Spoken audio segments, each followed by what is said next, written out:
Hello everyone, dear student, आप सभी का स्वागत है मेरे यूट्यूब चैनल पर। तो दोस्तों आज की क्लास में हम पढ़ने वाले हैं पॉलिटिकल साइंस। पॉलिटिकल साइंस का दोस्तों हम सेकंड चैप्टर पढ़ेंगे, सत्ता का समकालीन केंद्र। दोस्तों ये वीडियो वन शॉट होने वाली है और इस चैप्टर से रिलेटेड सारे इंपॉर्टेंट टॉपिक्स और मैंने क्वेश्चन सब कवर किए हैं जो कि आपके बोर्ड एग्जाम से रिलेटेड रहेंगे। तो दोस्तों इस वीडियो को स्किप मत करना और वीडियो को लास्ट तक देखना, ठीक है। चलिए आज की क्लास शुरू करते हैं दोस्तों। अगर अभी भी आपने कॉपी किताब नहीं उठाया तो कॉपी किताब उठाइए और मेरे साथ पढ़ने लगिए, ठीक है। चलिए देखिए, हमारा पहला टॉपिक है यूरोपीय संघ की विशेषता बतानी है दोस्तों। यूरोपीय संघ की क्या विशेषता है? तो देखिए, यूरोपीय संघ का अपना खुद का मुद्रा, अपनी खुद की राष्ट्रीय गान और अपनी खुद का यूरो मुद्रा थी, ठीक है, और खुद का स्थापना दिवस भी था। तो क्या बोलेंगे, संस्थागत प्रतीक क्या था इसका? अपने राष्ट्रीय झंडा, राष्ट्रीय गान, स्थापना दिवस और मुद्रा यूरो थी, ठीक है, जो इसे क्या करती है, प्रभावी क्षेत्रीय संगठन बनाती है दोस्तों, ठीक है। सेकेंड पॉइंट, आर्थिक और राजनीतिक प्रभाव। क्या? आर्थिक और राजनीतिक प्रभाव। यूरोपीय संघ की अर्थव्यवस्था दुनिया की सबसे बड़ी अर्थव्यवस्था थी और इसका सकल घरेलू उत्पाद 12,000 अरब डॉलर से भी अधिक था, जो वैश्विक स्तर पर एक शक्तिशाली संगठन बनाता है दोस्तों, ठीक है। थर्ड पॉइंट, वाणिज्यिक शक्ति। देखो, जो यूरोपीय संघ था एक वाणिज्यिक रूप में, मतलब विश्व व्यापार में भी अपना अमेरिका से 3 गुना ज्यादा इन्वेस्ट करता था और किसी भी मामले में दूसरे देशों के साथ या विवादों में पूरी धोष के साथ बात करता था दोस्तों, ठीक है। तो यहाँ पे हमने 3 पॉइंट पढ़े। संस्थागत प्रतीक, ठीक है, आर्थिक और राजनीतिक प्रभाव, तीसरा पॉइंट है वाणिज्यिक शक्ति। इन तीनों चीजों में प्रभावशाली था, ठीक है। चलिए नेक्स्ट टॉपिक की तरफ, नेक्स्ट पॉइंट की तरफ चलते हैं। देखिए नेक्स्ट पॉइंट क्या है, सुरक्षा परिषद की सदस्यता। अब देखिए, यूरोपीय संघ के 2 देश थे, ब्रिटेन और फ्रांस, उनके पास संयुक्त राष्ट्र संघ की सुरक्षा परिषद की स्थायी सदस्यता थी, जिसे कहते हैं हम वीटो पावर, ठीक है। तो उनके पास वीटो पावर थी और इसके पास दुनिया की दूसरी सबसे बड़ी सेना थी। क्या थी? यूरोपीय संघ के पास दुनिया के दूसरी सबसे बड़ी सेना थी। आगे, परमाणु और विज्ञान में प्रभाव। देखो, ब्रिटेन और फ्रांस के पास 550 से अधिक परमाणु हथियार थे, ठीक है। और यूरोपीय संघ अंतरिक्ष विज्ञान में भी काफी तरक्की कर चुका था और संचार प्रौद्योगिकी वगैरह में भी ये काफी महत्वपूर्ण स्थान प्राप्त कर चुका है, ठीक है। आइए, इन्हीं सब विशेषताओं के कारण क्या है, यूरोपीय संघ एक प्रभावी और महत्वपूर्ण क्षेत्रीय संगठन बनता है दोस्तों। अगर मेरी वीडियो स्लो रह रही होगी तो दोस्तों स्पीड बढ़ा लो वीडियो की, लेकिन लास्ट तक देखना। सारे इंपॉर्टेंट टॉपिक मैं आप लोगों को पढ़ा रहा हूं यहाँ पर और बिल्कुल प्ले लिस्ट में टॉपिक वाइज और सीरीज वाइज वीडियोस आ रही हैं दोस्तों, तो बिल्कुल जाके प्ले लिस्ट चेक कीजिए। और बाकी हिस्ट्री, पॉलिटिकल सब सारी क्लासेस जो है हमारी चल रही हैं इस पर, ठीक है। अब देखिए, मैंने पॉइंट पढ़ा दिया, यूरोपीय संघ की विशेषता बताइए। तो पहले क्या है, प्रतीक है। दूसरा क्या है, आर्थिक और राजनीतिक प्रभाव। तीसरा वाणिज्यिक शक्ति। और हमारा चौथा पॉइंट है सुरक्षा परिषद की सदस्यता और परमाणु और विज्ञान में प्रभाव, ठीक है। नोट कर लो दोस्तों, पॉइंट टू पॉइंट चीजें लिखना है एग्जाम में, एक भी नंबर आपके नहीं कटेंगे। चलिए नेक्स्ट क्वेश्चन की तरफ बढ़ते हैं हम। नेक्स्ट क्वेश्चन है हमारा, यूरोपीय संघ की आलोचना किन आधारों पर की जाती है दोस्तों? यूरोपीय संघ की आलोचना किन आधारों पर की जाती है ये बताना है हमको, ठीक है। देखिए, संविधान की कमी। अब देखिए, यूरोपीय संघ बन तो गया लेकिन सब एक साझा संविधान ना रह सका, मतलब कोई भी जो इसके अंदर देश है वो सारी एक जैसी बातें नहीं मानते। देखिए, यूरोपीय संघ का एक साझा संविधान बनने में असफल रहा क्योंकि इसके सदस्य देश अपनी संपूर्ण प्रभुसत्ता इस गठन को सौंपने के लिए तैयार नहीं है, मतलब अपना पूरा राइट इस संगठन को देना नहीं चाह रहे, इसलिए भी इनका साझा संविधान नहीं बना। सेकेंड पॉइंट, मुद्रा और संधि का विरोध। दोस्तों देखिए क्या है कि डेनमार्क और स्वीडन जैसे जो देश है, इसने यूरोपीय संघ की मुद्रा यूरो को लेने से या मानने से इनकार कर दिया और मास्ट्रिक्ट की संधि पे भी इन्होंने हस्ताक्षर नहीं करे दोस्तों, ठीक है। तो ये हमारा सेकेंड पॉइंट रहा। थर्ड पॉइंट में देखिए, ब्रिटेन का विरोध। क्या? ब्रिटेन ने विरोध किया। जो मार्गरेट थैचर पूर्व ब्रिटेन की प्रधानमंत्री थी, इन्होंने अपने बाजार को यूरोपीय संघ के बाजार से अलग रखा, ठीक है। आगे चौथा पॉइंट, विदेश और रक्षा नीति में असहमति। दोस्तों मैंने क्या बोला, विदेश और रक्षा नीति में असहमति। देखिए, यूरोपीय संघ के सदस्य देशों के बीच रक्षा और विरोधी नीति में अंतर है। उदाहरण के लिए इराक पर अमेरिका हमले क्या बोला मैंने, इनके आपस के देश में ही क्या रहता है, विवाद रहता है बातों को लेकर। जैसे अमेरिका ने इराक पर हमला किया तो ब्रिटेन जहां अमेरिका के सपोर्ट में है, वहीं जर्मनी और फ्रांस अमेरिका के विपक्ष में है। ठीक है, तो इसका मतलब क्या है दोस्तों कि इनके खुद की विदेश नीति नहीं मिलती यूरोपीय संघ के जैसा। तो यही सारी बातें हमें क्या करने पे मजबूर करती है, यूरोपीय संघ की आलोचना करने पर बनती है। दोस्तों 4 मार्क्स का क्वेश्चन आ सकता है, 2 मार्क्स में भी आते हैं। ठीक है, इंपॉर्टेंट है। हाँ, आप सोच रहे होंगे कि मैं बोल रहा हूँ सब इंपॉर्टेंट है। दोस्तों देखो, पढ़ना हमें सब है, लेकिन जो मोस्ट इंपॉर्टेंट टॉपिक्स हैं मैंने वही इसके अंदर लिखे हैं आपको। ठीक है, बस इतना पढ़ लोगे आपका काम हो जाएगा दोस्तों। ठीक है, आइए नेक्स्ट टॉपिक पे चलते हैं। नेक्स्ट टॉपिक आ गया आसियान। आसियान शैली। आसियान शैली क्या थी, सबसे फेवरेट टॉपिक है ये, हर बार पेपर में आता है, हर बार आता है दोस्तों। आप अपने प्री बोर्ड उठा के देख लो, अपने मिड टर्म के एग्जाम उठा के देख लो, हर बार आते हैं ये क्वेश्चन। तो आइए शुरू करते हैं इस क्वेश्चन को।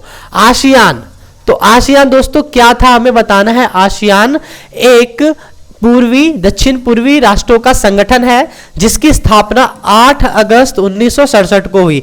कब हुई दोस्तों, कमेंट बॉक्स में लिख दो, 8 अगस्त 1967 को हुई। ठीक है, 5 देशों ने मिलकर की, किसने, 5 देशों ने मिलकर की। इन 5 देशों ने बैंकॉक घोषणा पत्र पर हस्ताक्षर किए और आसियान संगठन की स्थापना कर दी। अब 5 देशों को दोस्तों ध्यान रखो जरा, कमेंट में लिख दो, 5 देशों के नाम नहीं भूलोगे, वादा करता हूं आप लोगों से। देखो, पहला है Indonesia, Malaysia, Philippines, Singapore, Thailand. देखो, इंडोनेशिया, मलेशिया, फिलीपींस, सिंगापुर और ये आपका थाईलैंड।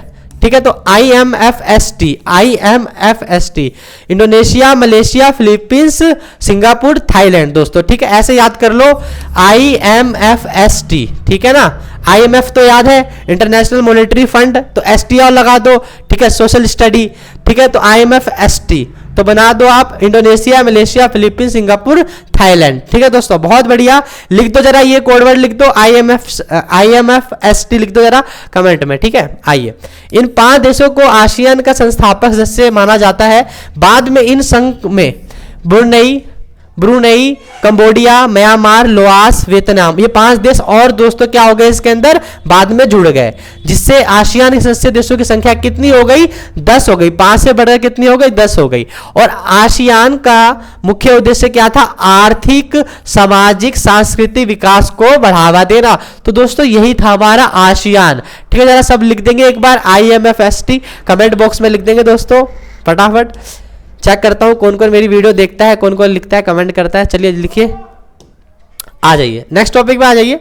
आसियान के मुख्य स्तंभ और उनके उद्देश्य बताने हैं। अभी हमने पढ़ लिया कि आसियान क्या था, अब इसके मुख्य स्तंभ पढ़ते हैं दोस्तों। देखो, 2003 में आसियान समुदाय के 3 मुख्य स्तंभों की स्थापना की गई जिसके उद्देश्य निम्नलिखित हैं दोस्तों। पहला क्या है, आसियान सुरक्षा समुदाय। आसियान सुरक्षा समुदाय, देखिए इसके अंदर इसका उद्देश्य क्षेत्रीय विवादों को सैनिक संघर्ष तक ना ले जाना है। क्या मतलब, अगर आसियान के देशों के बीच अगर कोई युद्ध होता है तो उनमें आपस में ऐसा ना हो कि सैनिक लड़ाई हो जाए, बम बारूद गोली बारूद चल जाए, ऐसा नहीं होना चाहिए दोस्तों। ठीक है, यह देशों के बीच समस्याओं को शांतिपूर्ण, निष्पक्ष और सहयोगात्मक तरीके से हल करने की बात करते हैं, उसके लिए पूरी तरीके से वचनबद्ध है दोस्तों। ठीक है, आइए सेकंड समुदाय में चलते हैं, आसियान आर्थिक समुदाय। देखिए, आसियान आर्थिक समुदाय के बारे में, आसियान आर्थिक समुदाय, यह आसियान देशों के बीच साझा व्यापार, मुक्त व्यापार, मुक्त मतलब ट्रेड फ्री, मतलब कि क्या कहते हैं उसको, टैक्स फ्री। ठीक है, टैक्स फ्री व्यापार उत्पाद के आधार को बढ़ावा देने पर केंद्रित है। सेकंड पॉइंट, इसका मुख्य उद्देश्य क्षेत्रीय आर्थिक विकास और सामाजिक विकास को गति लाना है दोस्तों। मतलब आसियान का मुख्य उद्देश्य ही क्या है कि आर्थिक गति को तेजी करे, आर्थिक गति में प्रगति करे। ठीक है, आगे तीसरा पॉइंट है आसियान सामाजिक और सांस्कृतिक समुदाय। दोस्तों देखिए, यह समुदाय आसियान देशों के बीच सामाजिक और सांस्कृतिक संबंधों को क्या करता है, मजबूत बनाने का कार्य करता है। किस चीज का, आसियान समुदाय के देशों के बीच में सामाजिक सांस्कृतिक संबंधों को मजबूत बनाने का काम करता है। और दूसरा पॉइंट, इसका ध्यान आसियान समाज की सामाजिक और सांस्कृतिक भावनाओं को संरक्षण देने पर है। ठीक है, क्या है दोस्तों, क्या बोल दिया मैंने, इसका अध्ययन आसियान समाज के सामाजिक और सांस्कृतिक भावनाओं को संरक्षण देने में है, मतलब कि उनको सेफ रखने में है, एक दूसरे की भावनाओं को ठेस ना पहुंचाया जाए, उनकी संस्कृति को बचाया जाए, मतलब छेड़छाड़ नहीं किया जानी चाहिए उनकी एक दूसरे की संस्कृति के साथ। जैसे भला बुरा बोलते हैं इंडिया के अंदर, देख लो हिंदू मुसलमान लड़ पड़ते हैं छोटी छोटी बातों पर, तो वही चीज है कि ऐसी चीजों से बचना, संस्कृतियों का सम्मान करना एक दूसरे की। आइए तो दोस्तों ये खत्म हो गया। हमारे 3 स्तंभ थे, कौन से थे जरा एक बार उंगली पे गिन दो जरा, कौन कौन से थे? आर्थिक समुदाय, सुरक्षा समुदाय और सामाजिक और सांस्कृतिक समुदाय। बहुत बढ़िया, आप लोग बहुत मेहनती हो दोस्तों। चलो सेकंड पॉइंट, चीनी अर्थव्यवस्था में बदलाव और विशेषता बतानी है दोस्तों। क्या बदलाव करी चीनी अर्थव्यवस्था में, या चीनी एशिया का इंजन क्यों कहा जाता है, ये क्वेश्चन भी बहुत इंपॉर्टेंट है। या बोला जाता है कि चीनिया 2000 के कहाँ तक 2050 तक शायद 2024 में सबसे बड़ी आर्थिक स्थिति बनेगी, मतलब कंट्री बनेगी, इसके बारे में बताइए। तो अगर चीन से रिलेटेड कोई भी क्वेश्चन आता है या उसकी आर्थिक विकास से कोई भी क्वेश्चन आता है तो ये आंसर आपको पूरा लिखना रहेगा। 6 मार्क्स का क्वेश्चन टपकता है। देखो 1949 में माओ त्से तुंग, मैंने क्या बोला, माओ त्से तुंग के नेतृत्व में साम्यवादी क्रांति के बाद चीन ने सोवियत अर्थव्यवस्था पर आधारित आर्थिक मॉडल अपनाया, लेकिन बाद में सोवियत संघ के साथ रिश्ते बिगड़ने के कारण चीन ने अपनी अर्थव्यवस्था को सुधारने और मजबूत करने के लिए पूंजीवादी देशों के साथ संबंध स्थापित करे, और इस प्रकार आज की चीनी अर्थव्यवस्था नियंत्रित अर्थव्यवस्था से अलग। इसके मुख्य कारण निम्नलिखित है। दोस्तों क्या है कि जब शुरू में माओ त्से तुंग थे तो इसकी जो अर्थव्यवस्था थी वो क्या थी, साम्यवादी थी। सोवियत संघ से लड़ाई होने के बाद ये किस विचारधारा की तरफ ट्रांसफर हो गए, पूंजीवादी विचारधारा की तरफ ट्रांसफर हो गए। ठीक है, तो इसमें पहला पॉइंट क्या बनता है, 1972 में अमेरिका के साथ संबंधों की स्थापना। अब चीन ने क्या करा, आप साम्यवादी विचारधारा से तो उनकी लड़ाई हो गई, अनबन हो गई, तो अब ये क्या कर रहे हैं, अमेरिका के पास जा रहे हैं अपने रिश्ते को सुधारने के लिए। ठीक है, अमेरिका के पास गए और 1972 में चीन ने अमेरिका के साथ संबंध स्थापित किया और अपने राजनीतिक और आर्थिक विवादों को सुलझाया। ठीक है, चलिए अगले पॉइंट पे चलते हैं दोस्तों। अगला पॉइंट है हमारा, आधुनिकीकरण के 4 प्रस्ताव रखे। क्या रखे, आधुनिकीकरण के 4 प्रस्ताव रखे, जो कि ये है कृषि, उद्योग, सेना और विज्ञान प्रौद्योगिकी। किसने रखे थे दोस्तों, तो प्रधानमंत्री चाउ एन लाई ने 4 प्रस्ताव रखे थे कृषि, उद्योग, सेना, विज्ञान प्रौद्योगिकी के क्षेत्र में आधुनिकीकरण के 4 प्रस्ताव रखे। थर्ड पॉइंट, आर्थिक सुधार और खुले द्वार की नीति। अब क्या था, चीन ने खुले द्वार की नीति अपनाई। अब इस नीति के अंतर्गत क्या था, अब बाहर के इन्वेस्टर भी चीन के अंदर आके अपने उद्योग को स्थापित कर सकते थे। देखो 1978 में चीन के नेता देंग शाओपिंग, देखो क्या नाम है, देंग शाओपिंग ने आर्थिक सुधारों और खुले द्वार की नीति की घोषणा की, जिससे चीन ने साम्यवादी बाजार मूलक अर्थव्यवस्था की दिशा में कदम बढ़ाया। ठीक है, नेक्स्ट पॉइंट पे चलते हैं। नेक्स्ट पॉइंट है निजीकरण दोस्तों, प्राइवेटाइजेशन। प्राइवेटाइजेशन क्या होता है ये समझने की कोशिश करो आप लोग।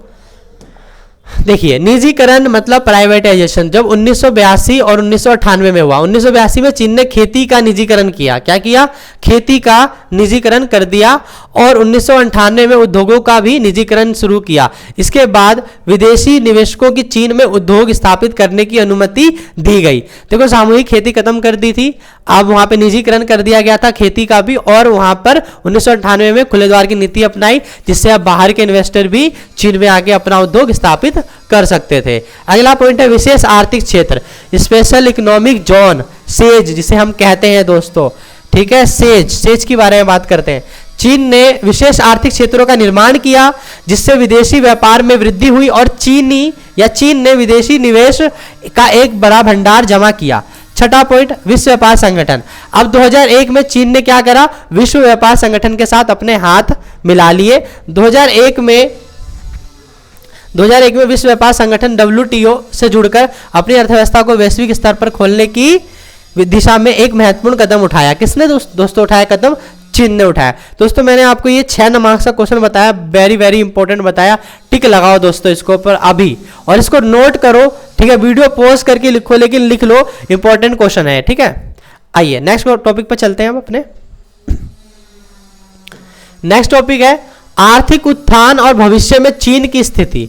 क्या बोला, आर्थिक उत्थान और भविष्य में चीन की नीति, मतलब किस तरीके से चीन ने अपने आप को डेवलप किया, और इसकी विदेश नीति मतलब भविष्य में क्या नीति होने वाली है। तो देखो इन सुधारों और नीतियों के परिणाम स्वरूप चीन आज दुनिया की दूसरी सबसे बड़ी अर्थव्यवस्था है। दूसरी है, पहला कौन है दोस्तों बताओ जरा, हाँ अमेरिका। सही सोच रहे हो बिल्कुल, लिख दो जरा अमेरिका लिख दो सब लोग। चलिए, अर्थव्यवस्था बन चुका है और यह 2040 की बात कर रहा हूं दोस्तों, 2040 में ये 2040 तक अमेरिका से भी आगे निकल सकता है। चीन का निर्यात, विदेशी निवेश और तकनीकी विकास तेजी से बढ़ रहा है। इसके साथ ही चीन ने वैश्विक व्यापार में अपनी स्थिति को मजबूत किया है और एशिया का इंजन बनने की दिशा में तेजी गति अग्रसर किया है। दोस्तों, तो ये क्या बताता है कि ये हम मतलब कहते हैं लोग कि चीन 2040 तक अमेरिका को पीछे छोड़ देगा और अभी भी हाल फिलहाल में ये विश्व की दूसरी सबसे बड़ी अर्थव्यवस्था है दोस्तों। ठीक है, तो ये चीन की तरक्की की बात हमने कर ली। नेक्स्ट टॉपिक पे चलते हैं। नेक्स्ट टॉपिक है दोस्तों, अब आ गया थोड़ा सा डिशुम आ गया, फाइट आ गया कि चीन और भारत के बीच में युद्ध का माहौल क्यों रहता है, विवाद क्यों रहता है दोस्तों। तो देखो जरा, आ जाओ, भारत और चीन के बीच विवाद का मुद्दा। ठीक है, देखिए कई सारे मुद्दे हैं। पहला है 1962 का सीमा विवाद दोस्तों। कौन सा विवाद है? सीमा विवाद है। देखो जरा ध्यान से, भारत और चीन के बीच प्रमुख विवाद सीमा को लेकर है, जिसमें चीन ने भारत के कई क्षेत्रों पर कब्जा किया। क्या किया? चीन ने भारत के कई क्षेत्रों पर कब्जा किया। चीन ने अरुणाचल प्रदेश और अक्साई चीन पर अपना दावा किया, जिसे 1962 में युद्ध हुआ था। तो इसी वजह से भी इनके बीच में क्या रहता है? तानातनी रहता है दोस्तों। सेकंड पॉइंट है दलाई लामा को शरण देना। अब भारत ने क्या करा? तिब्बत के प्रधानमंत्री या धर्म गुरु जो भी थे ये दलाई लामा, इनको क्या किया? भारत ने अब शरण दे दिया, जिसकी वजह से चीन समझता है कि ये हमारे दुश्मन को शरण दे रहा है भारत, जिसकी वजह से भारत को भी वो दुश्मन की वजह से देखता है और भारत और चीन के बीच में क्या रहता है? विवाद हो जाता है। भारत ने तिब्बत के धार्मिक गुरु दलाई लामा को शरण दी, जिससे चीन नाराज है और चीन इसे अपने आंतरिक मामले में हस्तक्षेप मानता है और इसे भारत चीन रिश्तों में तनाव का कारण मानता है दोस्तों। चलिए नेक्स्ट पॉइंट पर चलते हैं। ब्रह्मपुत्र नदी का पानी। देखिए दोस्तों, ब्रह्मपुत्र नदी के पानी को लेकर भी इनके बीच में क्या रहता है? लड़ाई होता है, क्योंकि तिब्बत के अक्साई चीन से होते हुए भारत के अंदर ऐसे निकलता है, अरुणाचल प्रदेश से घुसता है ये अपना ब्रह्मपुत्र नदी। ठीक है, अब देखो ब्रह्मपुत्र नदी जो तिब्बत से होकर अरुणाचल प्रदेश और भारत में प्रवेश करती है को लेकर भी विवाद है। भारत का मानना है कि चीन इस नदी के पानी को रोक सकता है, जिससे जलवायु और जल आपूर्ति की समस्या हो सकती है। तो इस बात को भी लेकर क्या होता है? चीन मतलब भारत के लिए पानी रोक सकता है, इसलिए भी इस बात को लेकर भी क्या है? भारत और चीन के बीच में विवाद है दोस्तों। बहुत बढ़िया। चीन द्वारा पाकिस्तान को हथियार आपूर्ति। अब देखो क्या है, चीन द्वारा पाकिस्तान को मतलब क्या करता है? चीन हमेशा अपने पाकिस्तान दोस्त को मदद करता है और वो पाकिस्तान क्या करता है? भारत के अंदर आकर आतंकवाद फैलाता है, बम लगाता है, जैसे ताज होटल में फोड़ दिया था बम। अब यहाँ पे जो होते हैं आतंकवादी घटनाएं, इन्हीं के कारण होती है, जिसकी वजह से चीन पाकिस्तान को दे रहा है हथियार और भारत है चीन से नाराज। ठीक है, सुरक्षा खतरा है। पाकिस्तान भारत के खिलाफ इन हथियारों का इस्तेमाल करता है, जिससे दोनों देशों के रिश्तों में तनाव बना रहता है। अगला है मेक मोहन रेखा। मेक मोहन रेखा क्या है दोस्तों? यहाँ पे देख लो, ये जो है ना अरुणाचल प्रदेश से जो सटा हुआ इलाका है, जो चीन से सटा हुआ जो बॉर्डर है, उसको हम कहते हैं मेक मोहन रेखा। देखिए मेक मोहन रेखा, भारत और चीन के बीच विवाद है। क्या है? मेक मोहन रेखा पर भी क्या है? भारत और चीन के बीच में क्या है दोस्तों? विवाद का मुद्दा है। चीन ने इस रेखा को स्वीकार नहीं किया है और अरुणाचल प्रदेश के क्षेत्रों पर अपनी दावेदारी जताई है। मतलब ये मानता नहीं है कि हमारा है, बार बार पागल हो गया है चीन कि कह रहा है हमारा अरुणाचल प्रदेश हमारा है, हमें दे दो। तो इस बात के लिए भी क्या है? इनके बीच में हमेशा विवाद रहता है दोस्तों। ठीक है, तो एक बार आ जाओ, ये भी इंपॉर्टेंट टॉपिक था हमारा।